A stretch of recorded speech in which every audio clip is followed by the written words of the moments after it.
Hey guys, this is Xavier, aka X, with another episode of Silverback Syndicate. Today I have a special guest. Like always, I have a special guest, but to me, this is a special guest. I actually pulled him off of a tour bus and brought him right here to the studio just so I can get this interview in because what he has to say and give to the industry is very important to me. Somebody I truly respect. My guy Sarge, all the way out of California, is here today.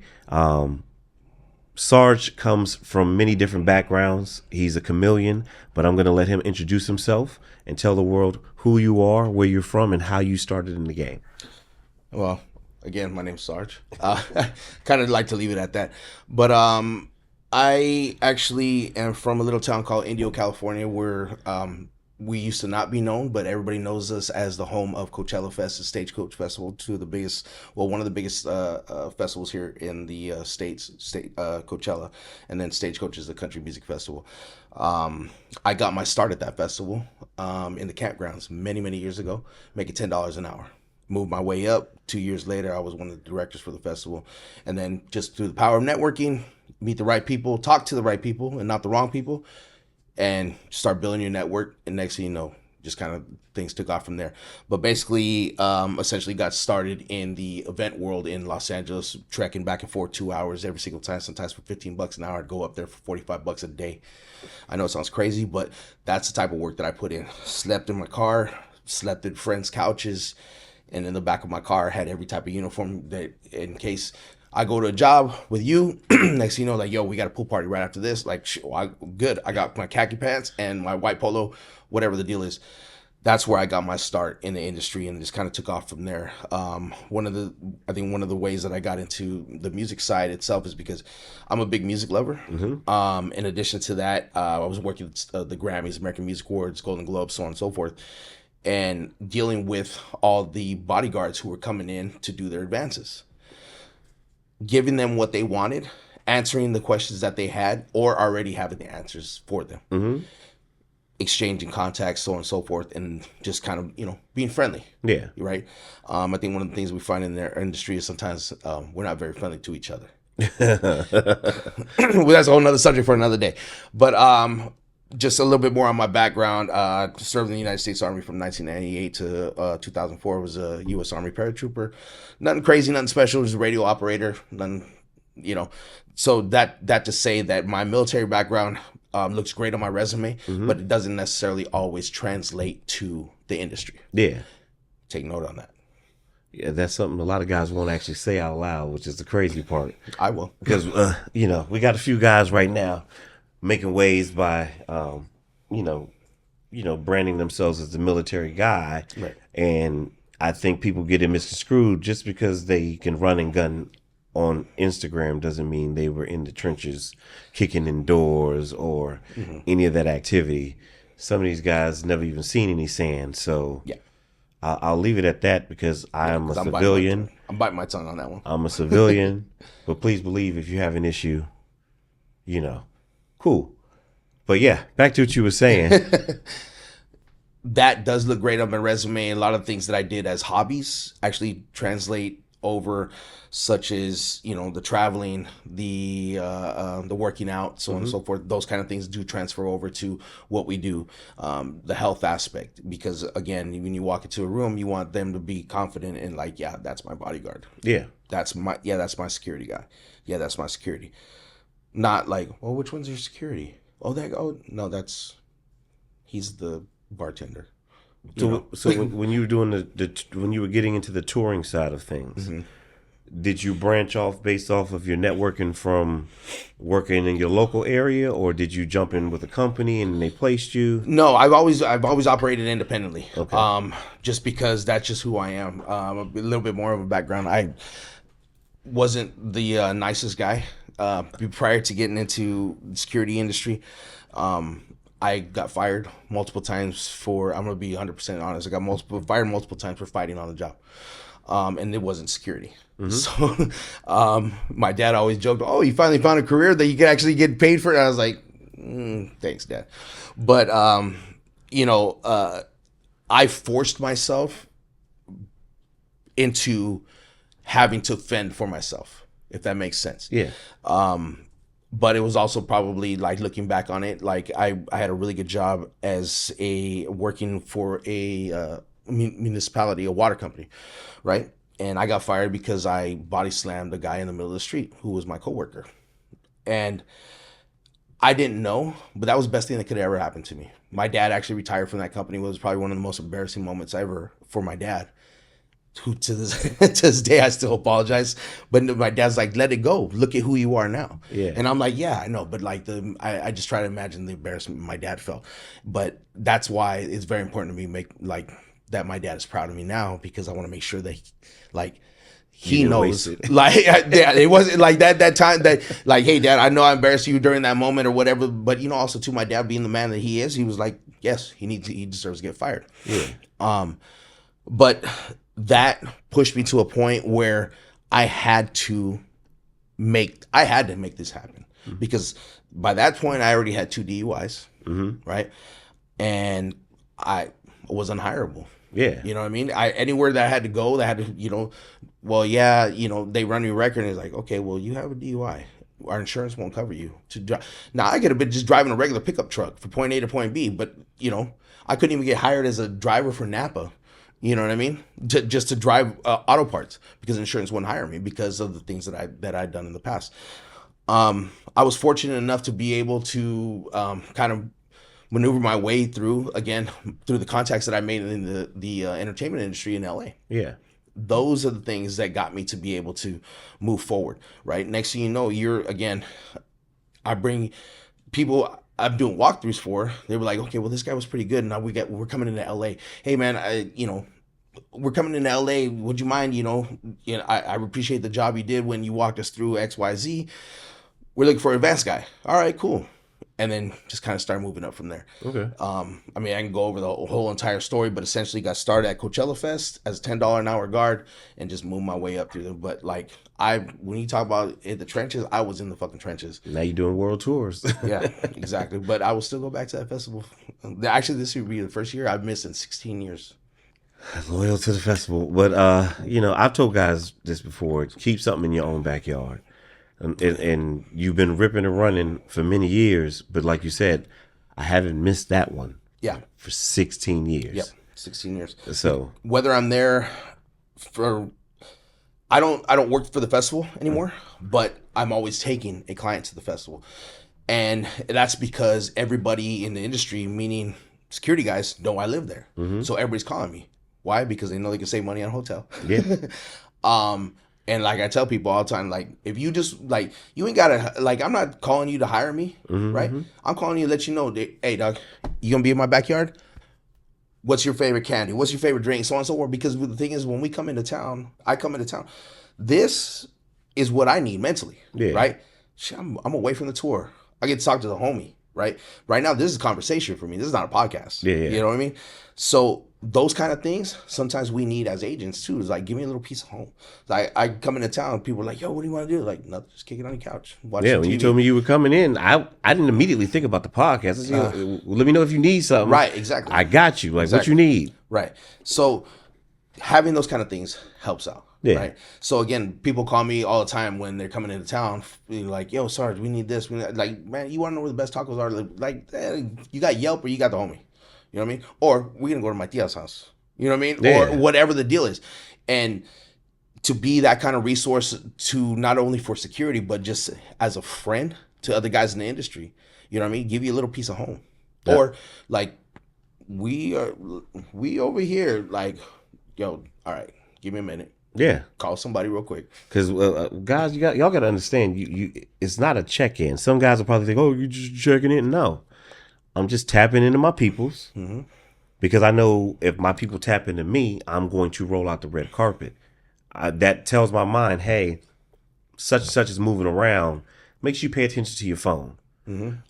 Make sure you pay attention to who's moving around on social media in certain places that you know in your local area who may not be up to no good if they run into the person that you know. You know, it's little things like that that can keep you safer than others. So if he's telling me, oh, yo, I'm coming to your city, even if I'm not here, you need to have a reputation where you're from. Correct. So that you can make moves in this business the right way. Because I'm not going to call somebody that's in his city if he's, you know what I mean? Like, it doesn't make any sense. Like, I'm going to call a guy who I know knows everything or everybody I need to know. I'm not going to play it safe by calling 10,000 different people to let them know I'm coming. No, because that's how you expose yourself. Exactly. You know, you do that, now every promoter and every groupie and every person knows you're coming, and you're probably coming to an area where everybody rents the same Airbnbs. Mm-hmm. So you just it's a small area. It's not like it's not like here. Like, let's say if we were gonna go into Miami, right? There's a million different places you can stay. Where I live, in particular around the festivals, you're only staying at a few different places. I already know where they're all at. Yeah, you know what I mean. You could be like, oh, I know where you're staying. Or like, you show me a picture of the door. Yeah, I know that door because I know that there's only because we are such a concentrated area, and again, everybody around there tends to call me because they know, especially when it comes to like the LA production companies, right? Yeah. So running events out there during Coachella Fest, essentially you're taking LA Hollywood nightlife and taking it and putting it in the desert, right? So people will call me. Now you start going into certain areas that where you're starting to get into these back roads. You need to talk to me. Yeah. Because there's things that I know how to navigate that you may not, right? Or I've had people come in and basically think that they run things, and I was like, okay, well, that's fine, but you're not going to kick me out of my own area. And DJ, he tell you about that one. Yeah. So, basically just let there was a security company owner came over and said, I'll take my 60 guys, blah, blah, blah, blah, blah. That's fine. But as soon as we step outside this property, just know this is no longer professional. Yeah. Like, it's, and what a kid just said something about like, my little homies they whacked out. Yeah, like they, my little homies are crazy. You gotta know where you're going. Yeah, know where exactly. you at. Know who you deal. And even if you don't know who you're dealing with, know somebody who knows who you're dealing with. Yeah, exactly. And it's again, it's not back to the check-in, but it's like, hey, just let me know you're in my backyard, because again, like if I know you're in my backyard, I may not be home, but I'm gonna let the homies know, like, hey, he good. Yeah, relax. Exactly. Like, hey, I got the homie coming through. Blah blah blah blah blah. I need you to take care of him. Cool. No problem. To add the grease to the wheel. Yeah. You know what I mean? But I do want to speak on one thing, right? I'm being humble in this business. Okay. I don't know how many years ago it was that you and I met, but I gotta tell this story because you go on tour. Mm-hmm. You work with people who are on they in the spotlight. Yeah. Right? But what people don't know is how I met you. Okay? So, and we're talking about being humble in this business. I met you through another person, right? You may not even know how this call originated, right? So it was a person that I knew that was associated with 11. Yeah. Right?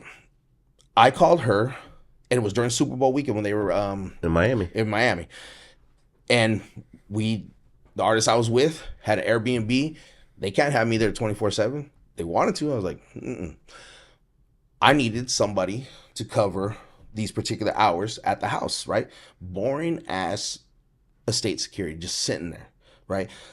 Now, what I'm asking for on Super Bowl weekend in Miami is like, I was asking for literally a Super Bowl miracle.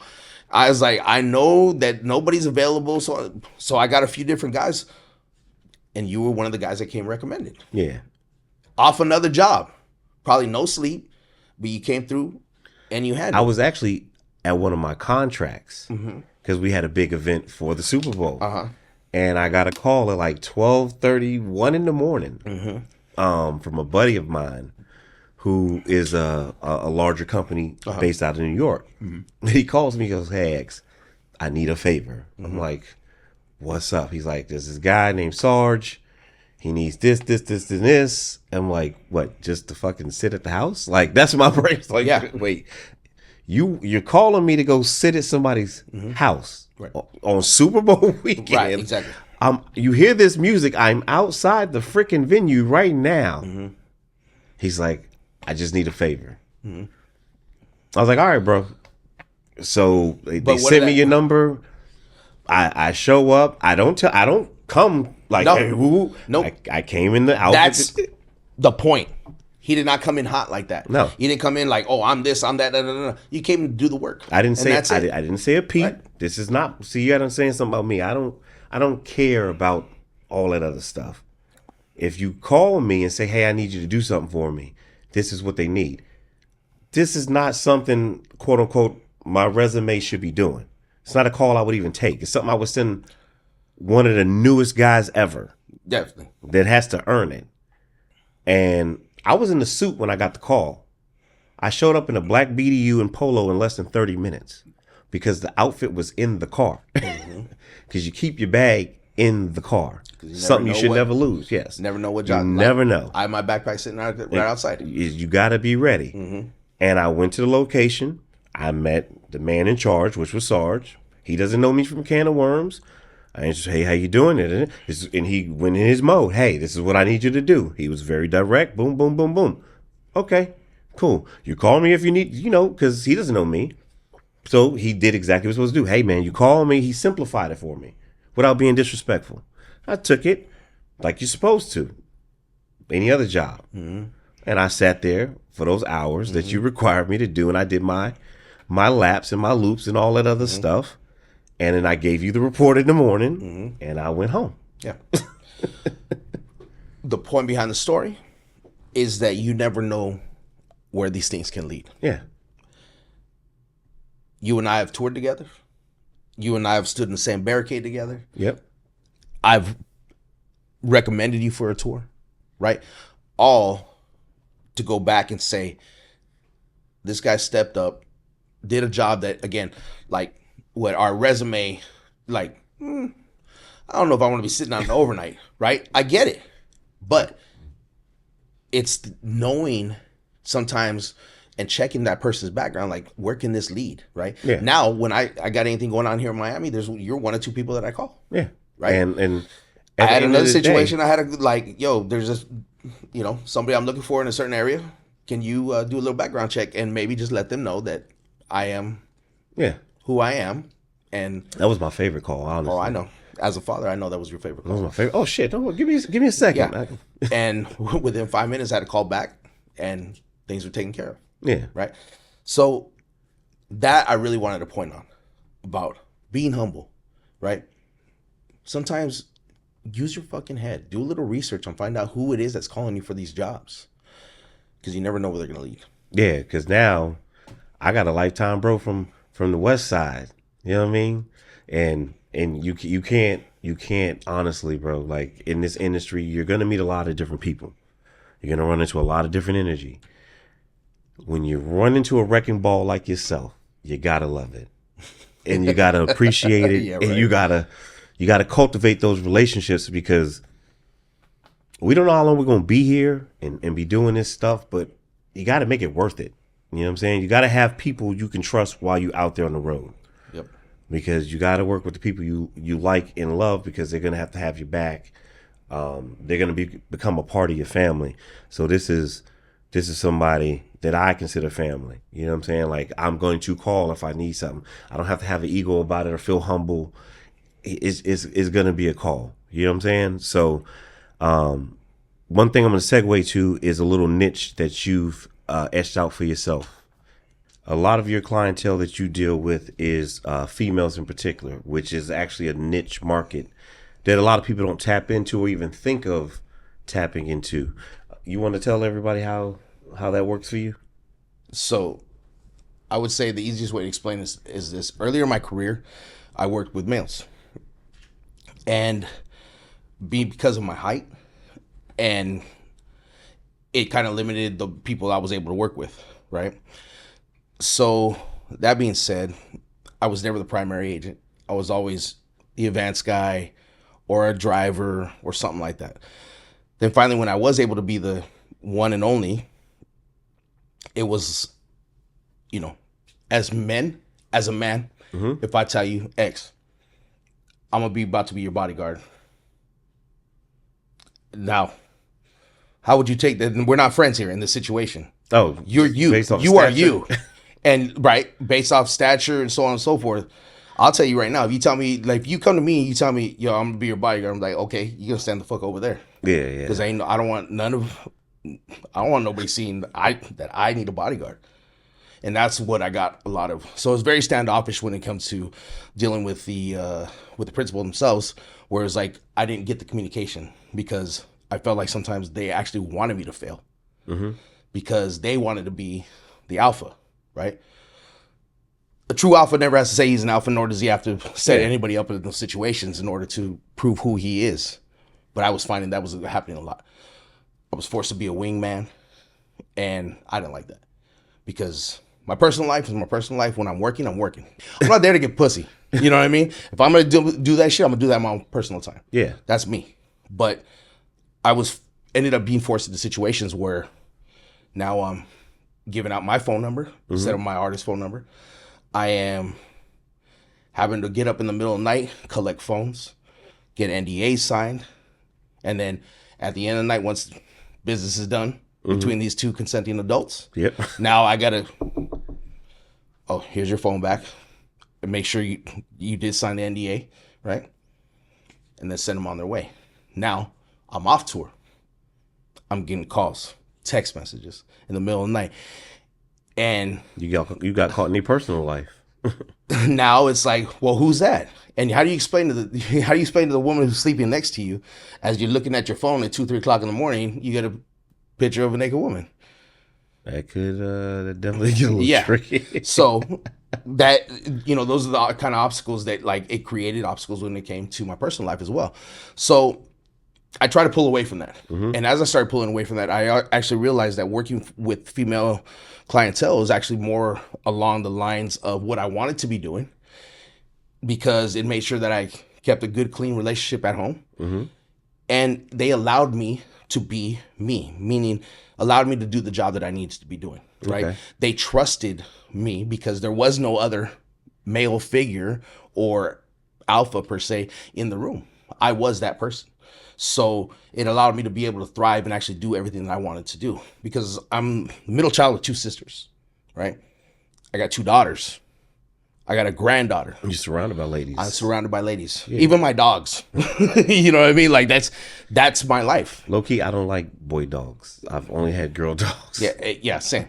So that was an easier transition for me because I went from having to be this guy to having to be, this guy when we need it, but for all that, everything else. Your natural sense. Yes.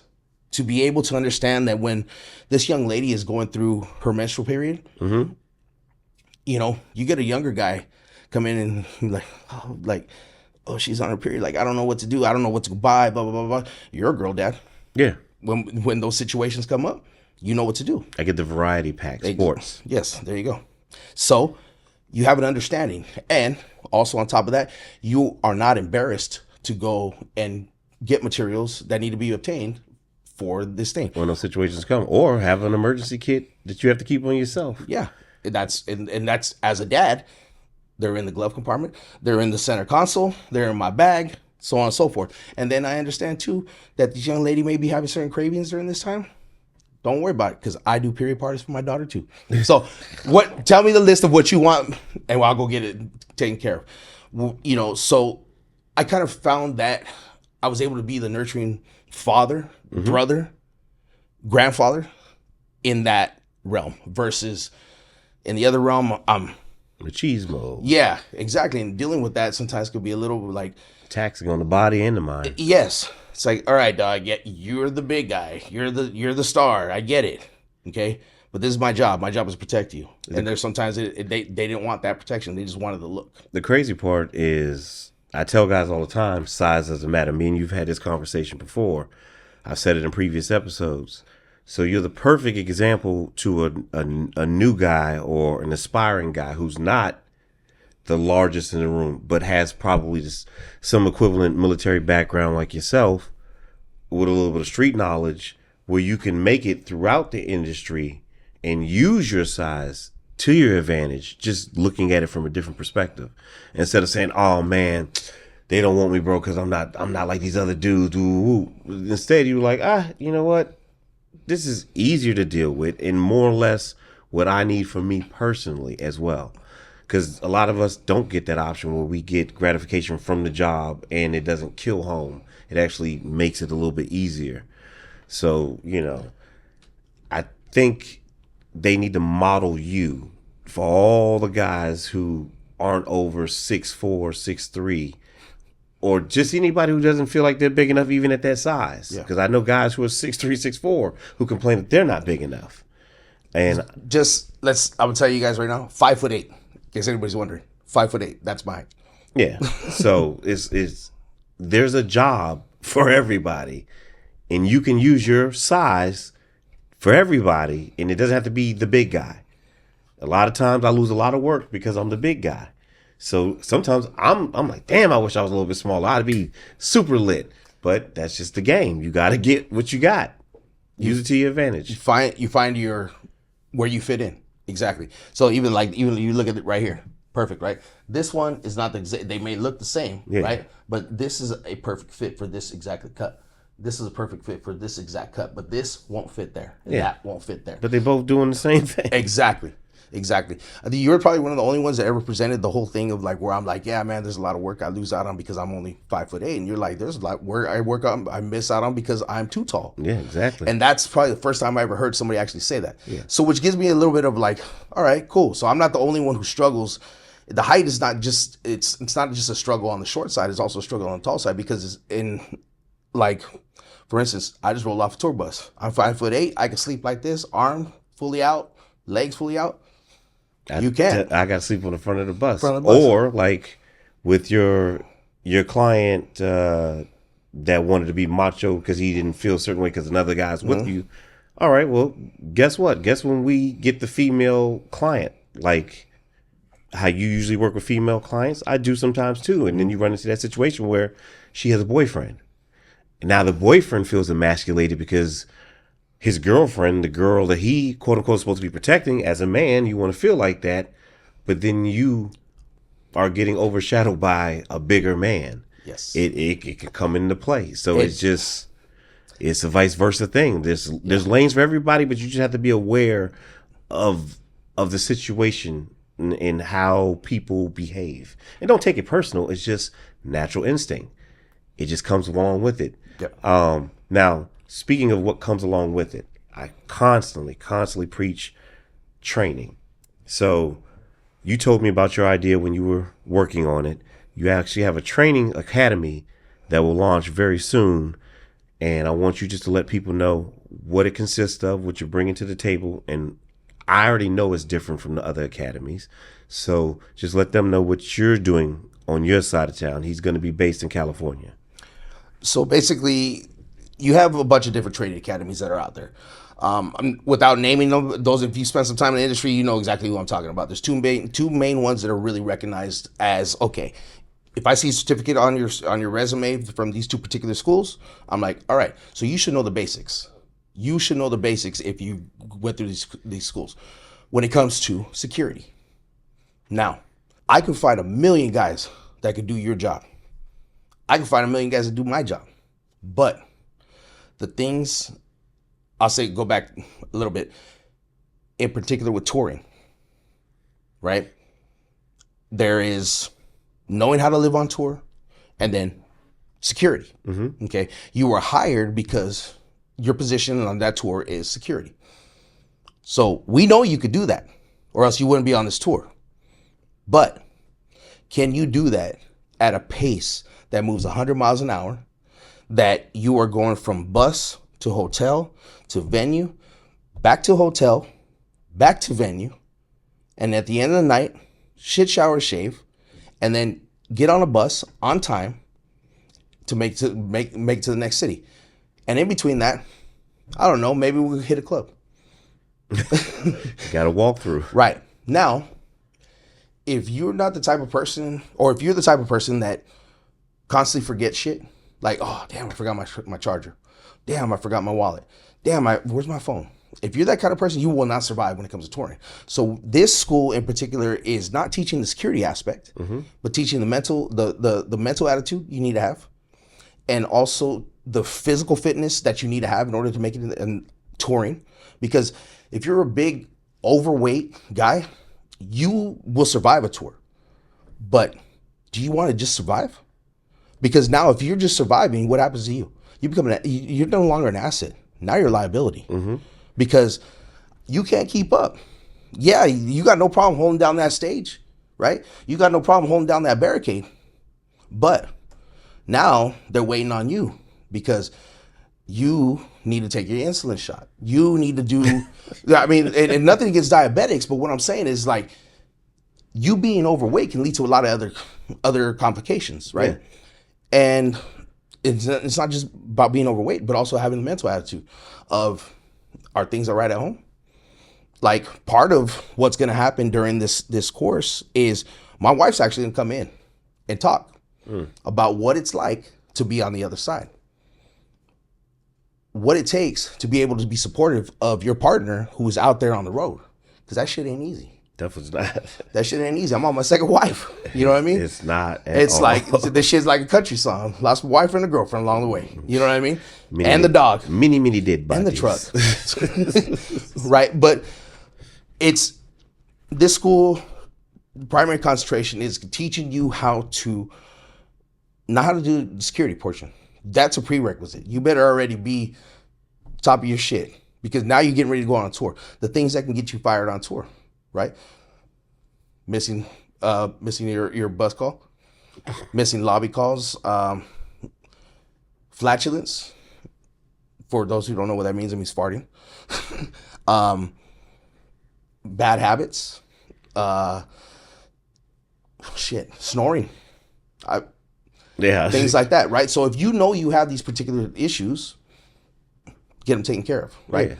I know in particular, I snore, but what I did is I went to the dentist, talked to the dentist about it, so on and so forth. I wear a mouth guard when I sleep, right?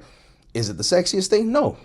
But it gets the job done. But it gets the job done. Now I'm not all night, on the bus. So when you become that person, people start pointing you out. Even if you're not on the same bus as the artist, you may be bugging a production manager who has the authority to probably get you fired because they got the artist's ear. Mm-hmm. Or tour manager, whoever. Or you may be on the same bus as the assistant where the assistant can't stand you. Next thing you know, they're in the ear of the principal. Just because you were snoring too exactly. loud. Right. So and it's a real thing. People are very on tour. A lot of guys misunderstand that you're going to spend a lot of time in close quarters with a lot of different type of people. Mm-hmm. And everybody has their own little things that they like and dislike. But there are some ground rules when it comes to touring. Mm-hmm. And the majority of the time, people know what they are, and there's an etiquette to it. And when you violate that etiquette to the wrong person, it will get you fired. Yep.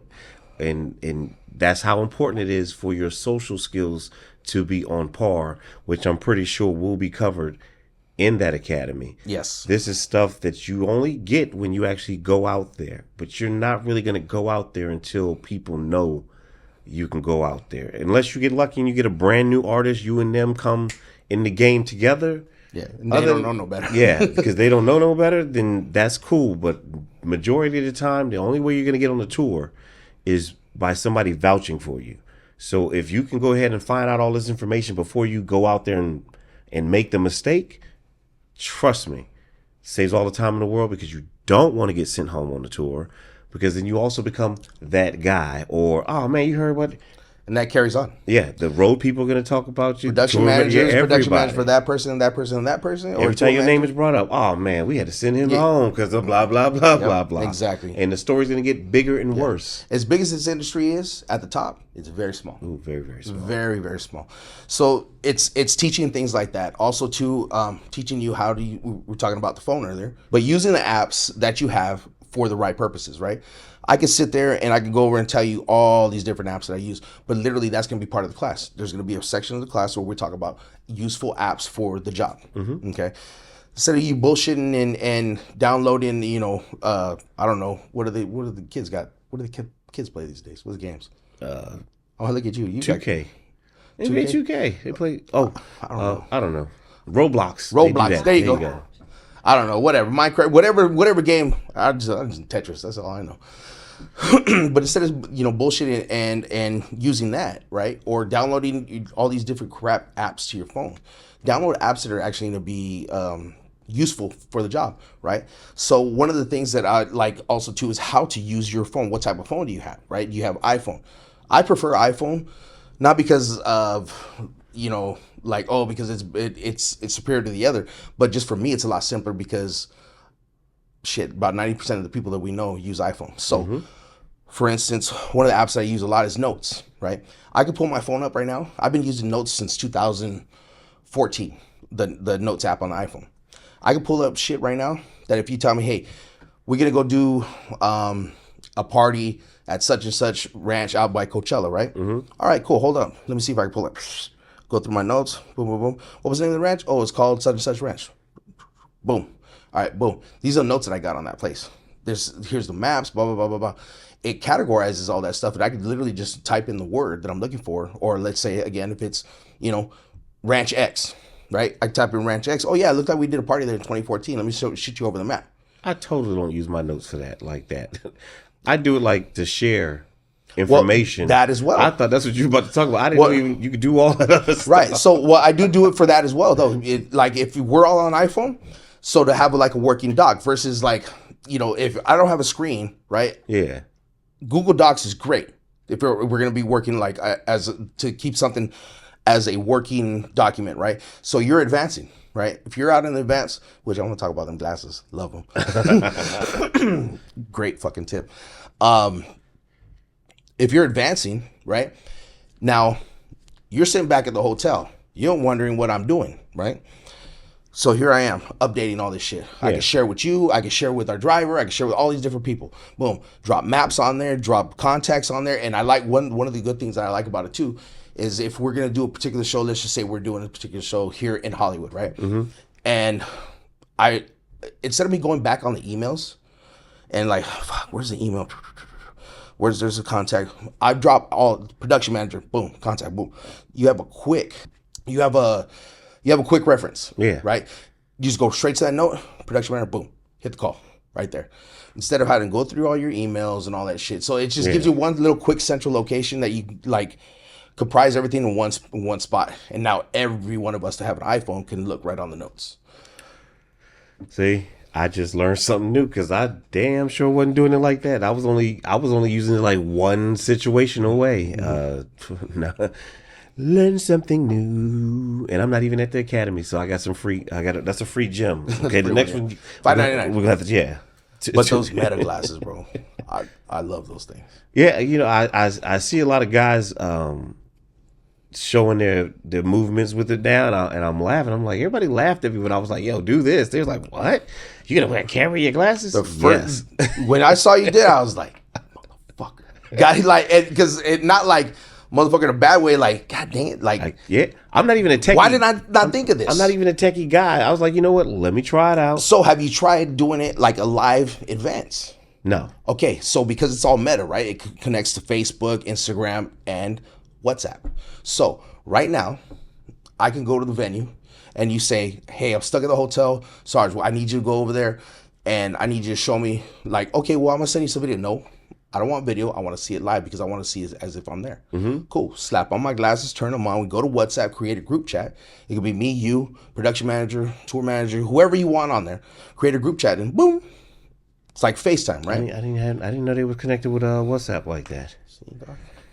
See? You gave me a little bit. I took it to the next level. Hey, so now you're in California. You're coming out here tomorrow.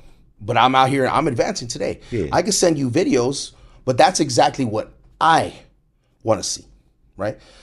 You may tell me, oh, this is what I want to see. All right, cool. This is what I'm going to do. But if I'm there live and you see something and I'm looking over to my right, to my left, you're like, whoa, stop.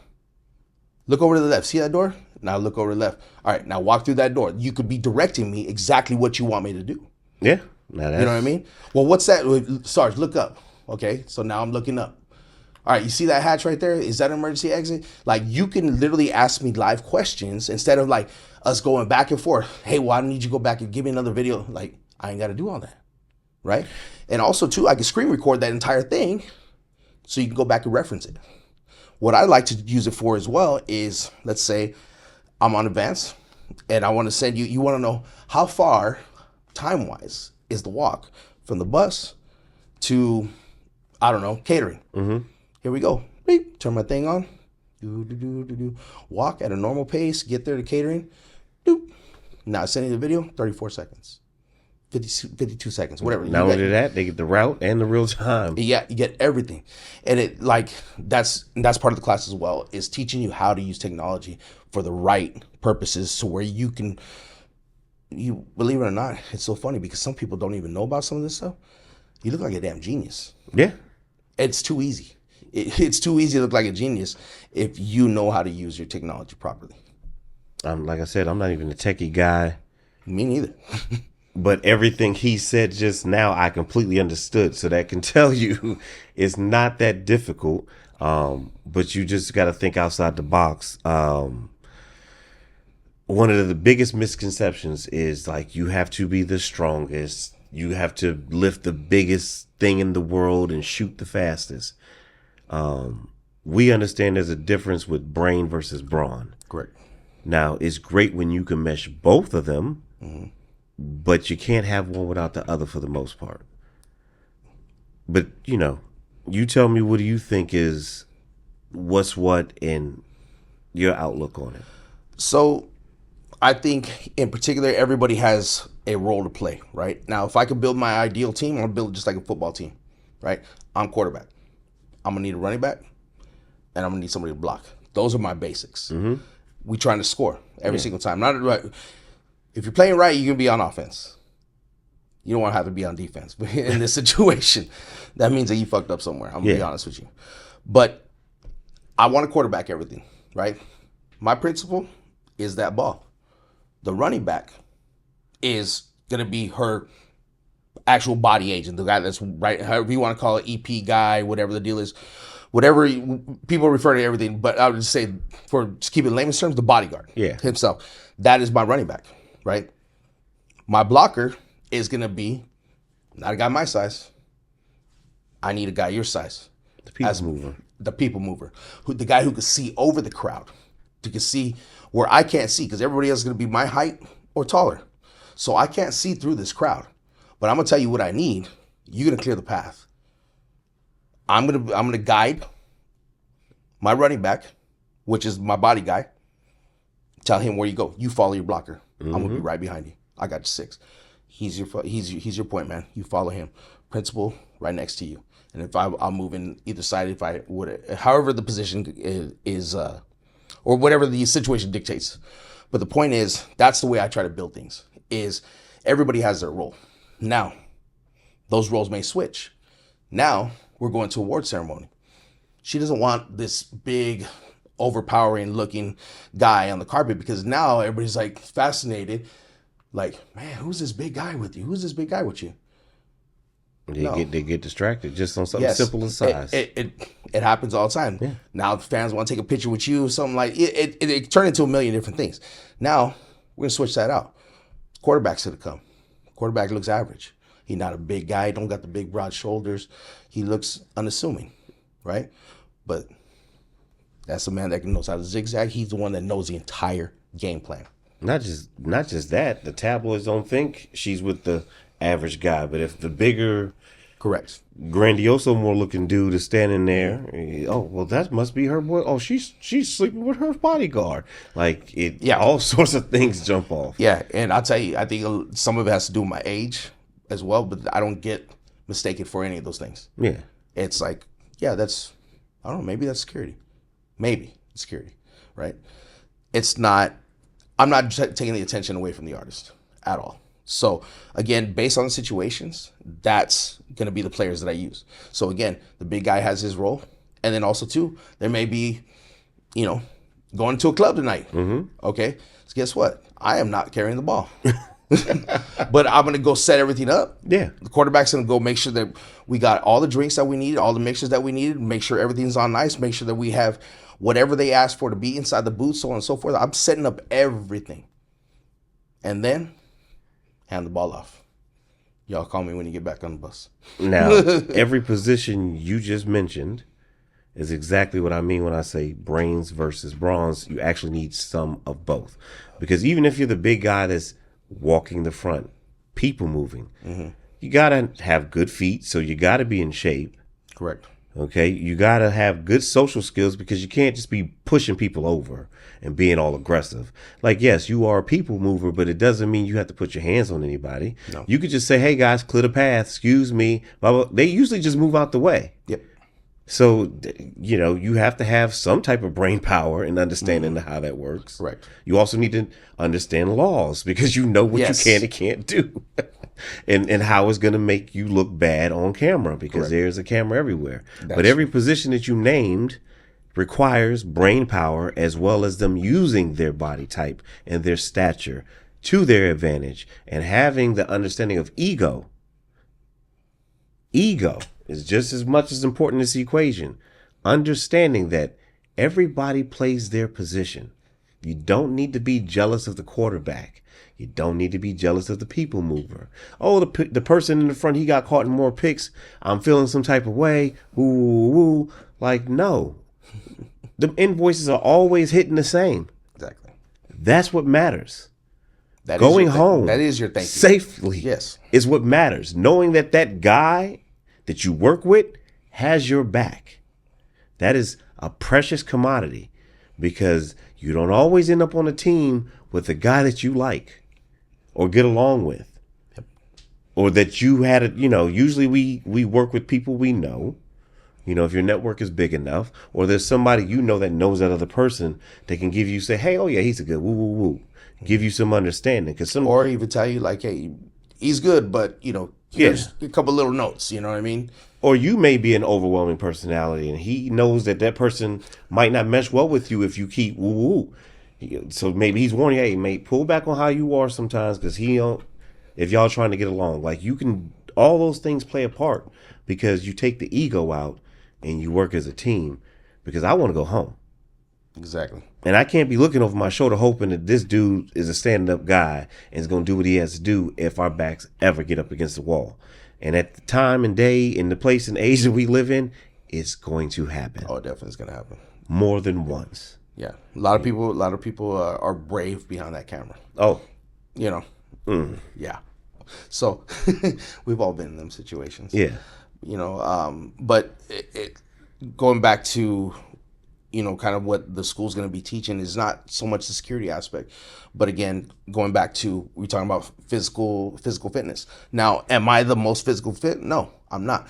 But what I do is I take care of myself, right? If I'm not taking care of myself, how am I going to take care of my client? I don't know, so many times you walk into a gym, you see a guy has a shirt that says trainer. Mm-hmm. And I'm like, Oh, God. you're a trainer? Like, You look like that? yeah, exactly. Right. And I'm not saying, I'm not this super duper guy, but if you can be a trainer, look like a trainer.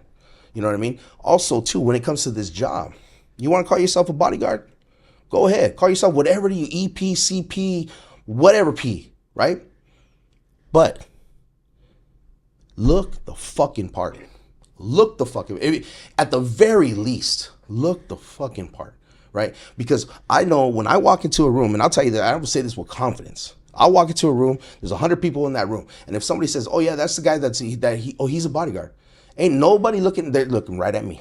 I know that for a fact. I know that for a fact because that's what I work to show. When I walk in, I'm 5'8", but I carry myself like I'm taller than you. I spotted you from a mile away today. That's the way I carry myself though.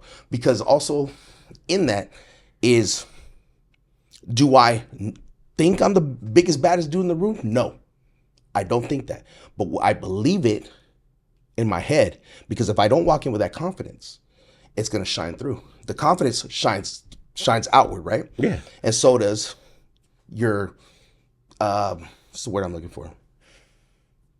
The other side of confidence. Oh, your weakness. Your weaknesses or your Insecurities. insecurities. Yeah. Yeah. So your insecurities will also show as well, Yeah, for sure. right? I've seen guys your size, 6 something, and I'm going to just stand up and show it.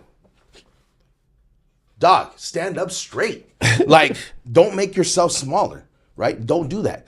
I've had guys like, they try to hide, like, dog, you're hiding behind a little pole. Like, you can't.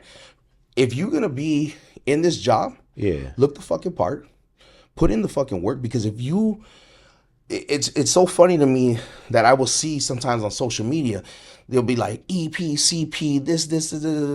All right, cool. And they just a big overweight guy. Now, I'm not saying anything bad about that, but one, if you are big and overweight, you need to really address that. Because I have lost friends in this business to diabetes, heart failure, heart issues. failure. Yes, close friends, guys that I keep up in the business with. Honestly, it's a lot of young guys that I've seen all lose their lives, and immediately my brain thinks, oh, what incident was it that they lost their life? I'm thinking gunplay or some type of violent action, and then it turns out the dude's 47, 48, heart failure, heart attack, stroke, complications of diabetes. And I'm not saying that they were all larger guys, but what I'm saying is at some point in time, you can tell they weren't at their best health. I can say the same thing about me. I know I'm not my peak health right now, but I do things to take care of myself so that I'm not another name on the Instagram list that will never post again. And we've all fuck. I need time out. Yep. My sister lost an aunt. Somebody I call my sister, but she's not. Just somebody I'm really close to. She lost an aunt, so I sent her to a comedy show. She's like, but X, I'm not really in the mood. I said, but sometimes you just need to laugh, just to get you out of that situation. So I sent her to the comedy show, and she was like, well, I appreciate it. And I was like, you just got to understand, we are at that point in time in our lives. There's phases in life that you go through. Yeah, this is one of them. Like the people that we've grown to love through friendship and work and have spent time with and done jobs with, we're all starting to, Yeah, I'm in my late 40s. Yeah. And like I'm seeing cats that I grew up with, again, like it's like fuck. It's what we eat in our food now is all changing. That's why we're clocking out faster. Yep. But you also have to understand that things just happen. It's just the evolution of life. Things happen. Yeah. So what I wanted to tap into next was we were going over your availability for the rest of the year. And I'm not going to say what today is versus when you are going to actually be off work. And in my mind, when I heard, I was like, man, life is such a blessing. This is why I rock with people like Sarge, because you made a statement at the very end. I was like, yep, that's he's exactly who I think he is.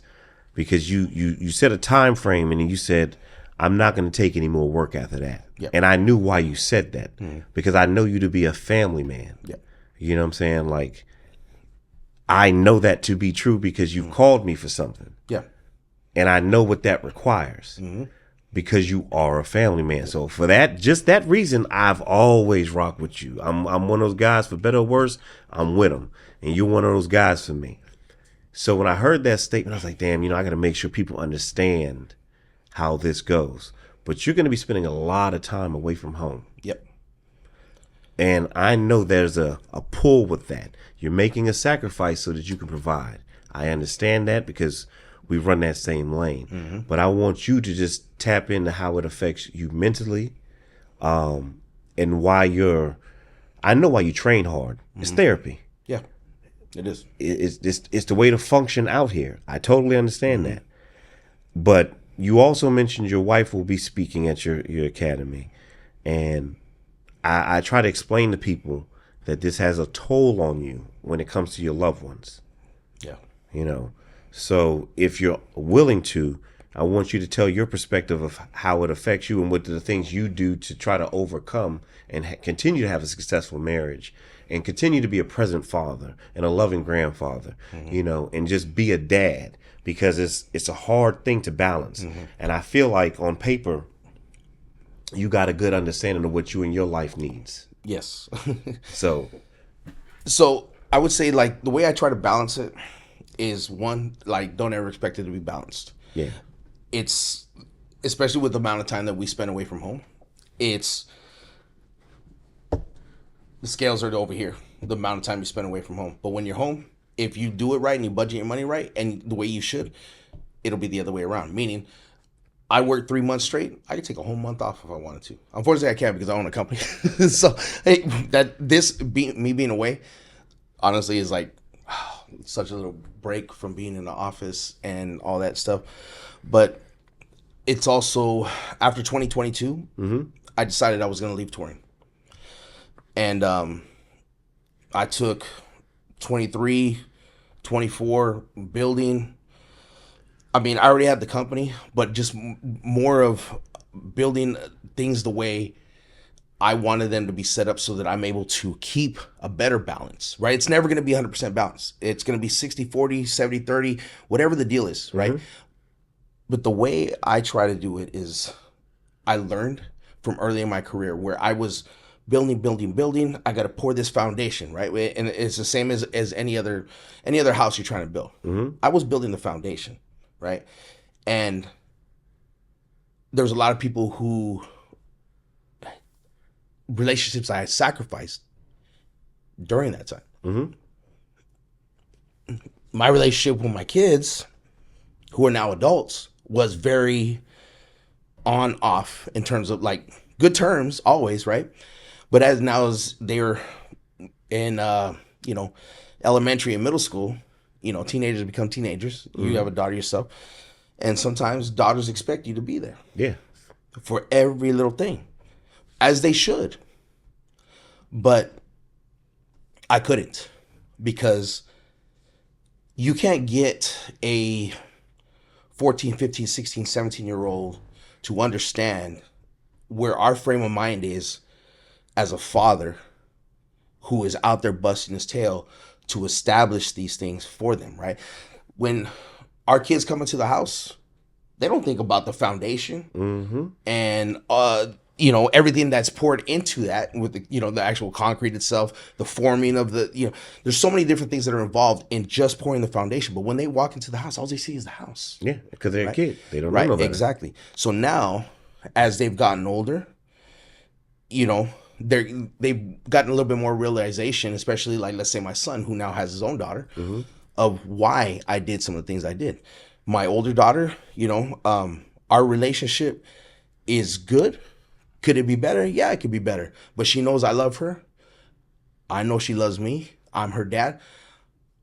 But she doesn't depend on me the way a dad wants. Like, my daughter's not calling dad for dad. She ain't calling me for that stuff. My younger one, she's 17. She called me for everything.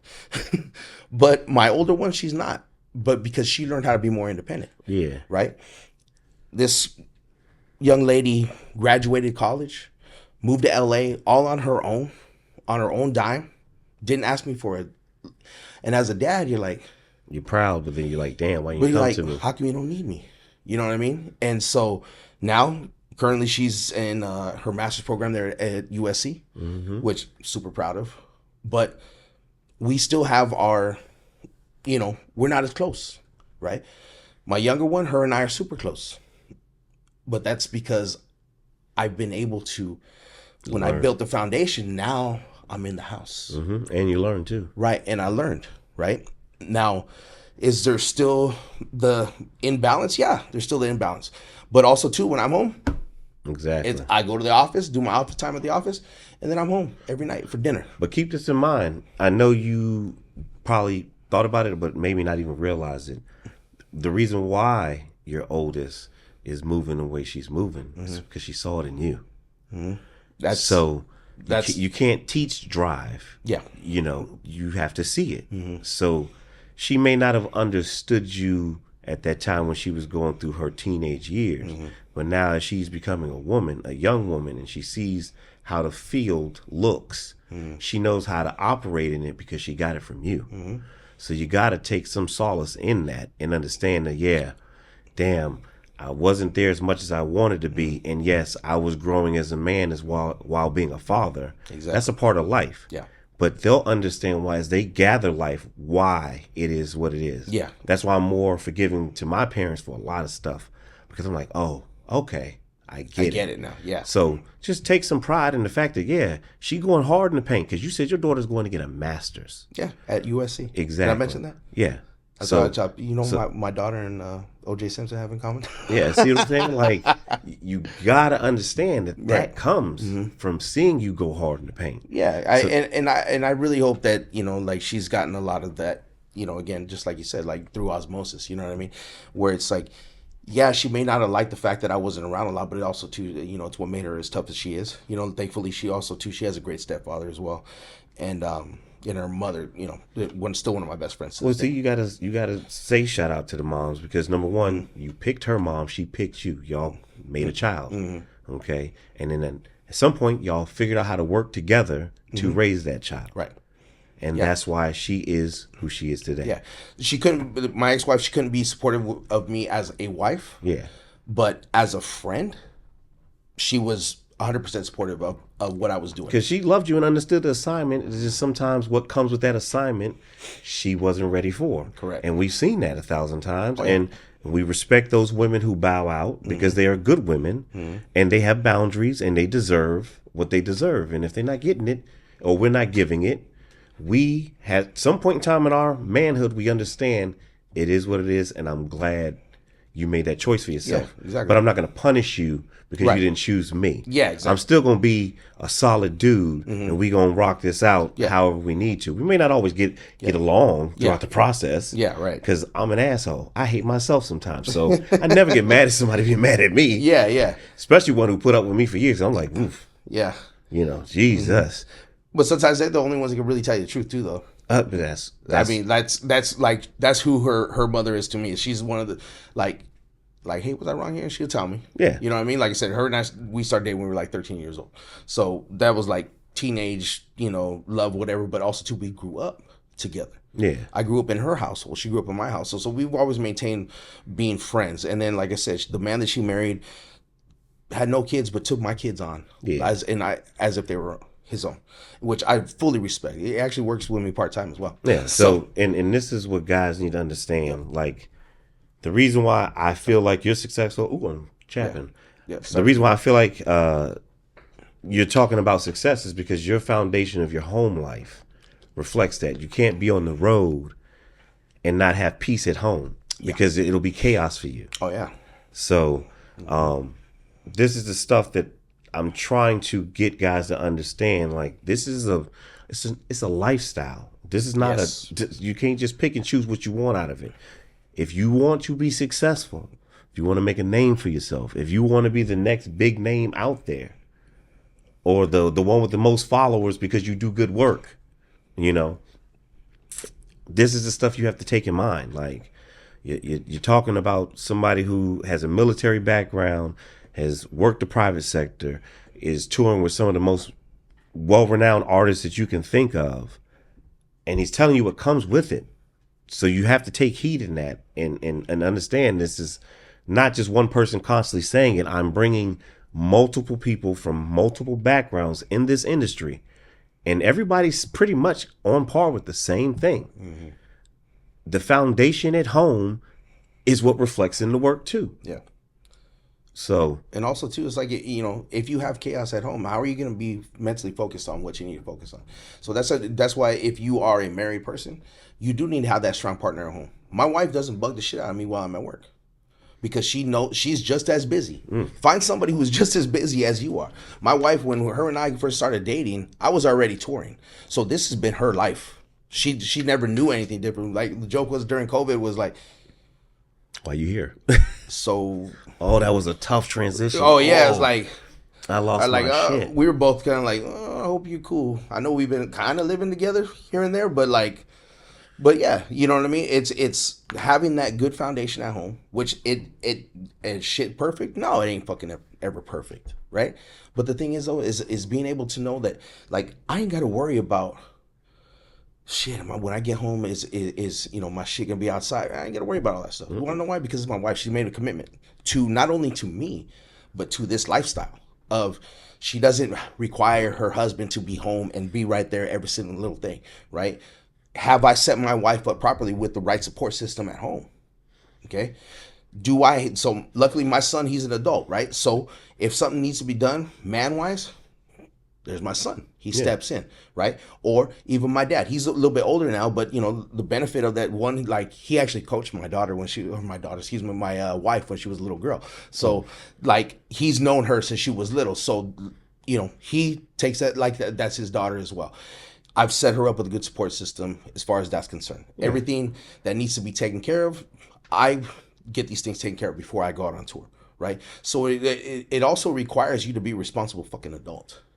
Because if you ain't paying your rent, why you got? Because I know guys that have showed up to eviction notices. Like, what were you doing? You know, bro, or they don't know where to put the car. Have a good support system at home. Yeah. I've had times where like, okay, like, hey, go get yourself a car cover and go park that shit somewhere else. Because, you know, if you leave it here at your apartment complex or whatever the deal is, or, you know, or take it to your homeboy's pad, put it, you know, pay a little bit extra money, put it in his garage, or get a, you know, set your home up so that you can actually operate on the road. Because again, it's exactly what you said. It's a lifestyle. Yeah. This is something that like everybody wants a tour because they only see, I say 5% of what we do. And that's because they see it through social media, right? But they don't see the amount of hours that we do not sleep. Yeah. Right? Literally, I'm here. I rolled off a tour bus this morning. Yeah. Right? Walked into a restroom inside the venue, brushed my teeth, got ready real quick, and then came on down here. Right? That is a lifestyle.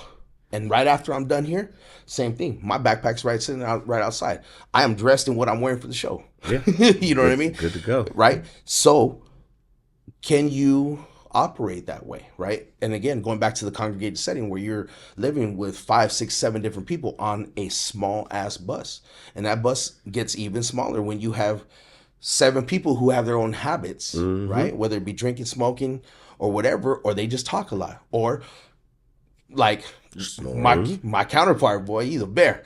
You know, not to put him out there like that, but it's like, okay, you know, these are different things that play their part in the job, right? Now, if you're a light sleeper, you ain't gonna sleep for shit on tour. Oh my right? God, it's gonna be torture for you. Right, it's gonna be torture because now, next thing you know, you're going 2-3 days of no sleep because you just can't sleep very good on a bus, right? So, how is that gonna affect your work?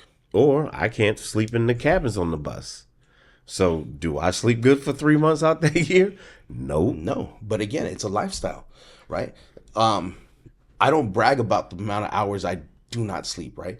But like just me as a person, I only sleep just normally anywhere from between 4 to 6 hours, period. Yeah. Right?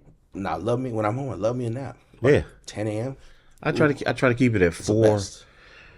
Only because it helps me if I have to switch from an artist schedule to a corporate schedule. You know, those guys get up dumb early, especially if they want to go running and do all that other stuff. If they are big businessmen and they're successful businessmen, chances are they're up 4, 5 a.m. and they're already getting their day started. Exactly. Right? So like I try to keep it at 4. That way, if I oversleep, it's like a 5-hour click, and then I'm good to go. Exactly. And it's, you know, the lifestyle is not easy. But if you can click into it and understand also too, it's like, hey, again, all these different movements that are being made, and now you're leaving shit behind. I gotta go back to the hotel because I forgot my toothbrush, or I forgot my underwear, or you know, all these different things. Well, we pressing on. Yeah. Ain't nobody waiting for you. I damn sure oh my God. So I did a one-off show and didn't pack any underwear. I was like, oh fuck, how did I miss that? It happens, and this is well in my you know, and I'm in New York. You can't just run outside in New York and grab underwear for a big person like me. You got to go to a certain, like, it's not right up the street. If I try to go anywhere, it's 30 minutes. Like, So this is where it goes back to, not to say this is always a solution, but your apps, right? So you got DoorDash, right? Let's just say you were a normal sized person. You know, you could order these things, right? But do you have the knowledge, or you just give up, right? But also too, if you're in the middle of, let's just say, I don't fucking know, like random town USA in the middle of Montana, ain't shit open. Nope. Or depending on where you're at in the country, guess what? It's Sunday. Ain't shit open. Especially if you're out here in the South, right? Nothing's open, right? So it's being able to adapt to that type of lifestyle. And then again, everything's moving at 100 miles an hour, and nobody's going to stop for you. Nobody's going to slow down for you. You will be left behind. Because contrary to what you think, The show will fucking go on, and they will have another guy at the next location. One monkey don't stop the show. I've been the other guy. I had to show up. Yes, exactly. I've seen guys get in, and I've seen guys get sent because they were slowing down the show based off of people's mood. They were bringing everybody else down. Yeah. So they got his ass up out of there. Yeah. And that's one of the worst things that could ever happen to you, because that kills your reputation. I'm not going to let him giving you guys any more free knowledge. I'm going to cut him off here, because unlike some of y'all, he's actually on a tour right now and he has to get back to his venue, but he carved out this time for me, and I'm so appreciative of your time, brother. You have no idea how important this was for me. I appreciate you. All right. So fellas, ladies, agents, EP agents, or just people who just want to get a taste of what your partner may be going through, this is another episode of Silverback Syndicate. You guys have a great day. And remember, together, apes strong.